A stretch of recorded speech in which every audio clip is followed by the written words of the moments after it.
बोले रति जग बिन सूझे नहीं, अंधे को हो वह बिंब। कहते हैं ना जैसे रति के बिना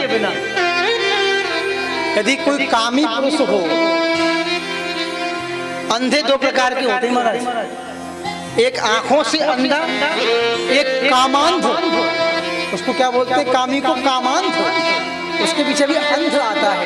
अच्छा, आंखों का अंधा फिर भी ठीक है महाराज, कम से कम वो संसार को तो नहीं देख रहा है, भगवान को देख रहा है अंदर। लेकिन महाराज कामांध जो होता है वो बहुत खतरनाक है। पहली बात तो वो देखता ही खराब है, और कभी कभी तो इतना खराब देखता है महाराज कि जिसका वर्णन ही नहीं किया जा सकता। एक छोटा सा बोलते हैं हमारे संत जी, और कामी अंधो रात दिन दीनी है मती खोए।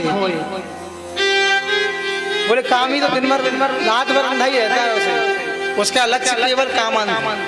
ऐसे व्यक्ति का पतन होता है, और जहाँ भगवान का जन्म हुआ था उनको वहां पहुंचना पड़ता है। कहाँ हुआ था जन्म भगवान का? कन्हैया का। जोर से बोलो, देख जोर से बोलो, आवाज ना आ रही कान तक। कोई कह रहा नंदगाम, कोई कह रहा बरसाना, कोई कह रहा गोकुल। अरे कहाँ हुआ था? जेल में हुआ था। मथुरा में तो मुझे ही मालूम हुआ था। मैंने पूछा जन्म कहाँ हुआ था? हाँ, तो वो कहाँ पहुंचती है कामी पुरुष फिर? हाँ, राधे राधे। जोर से बोल। अब तो महाराज बोले रति जग बिन सूझे नहीं।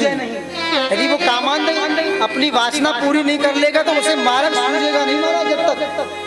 बोले अंधे को वह बिंब, लेकिन अंधे को ठाकुर एक बिंब के समान है। बोले क्यों? बोले सब संसार आरसी, बोले जन महिमा प्रतिबंधी। सारा संसार जो है ना, ये भी एक आधार पर चलता है। अच्छा देखो, बिना आधार के संसार में कुछ है? आपने ये बनाया है, इसका भी तो आधार है ना। आधार कौन सा है इसका? जो अंदर नींव खोदी आपने, कितनी गहरी खोदी होगी, फिर उसकी बीम लगाई है, उसको क्या कहते हैं? आधार। हाँ जी, इसलिए हमारे जीवन में भी आधार बहुत जरूरी है।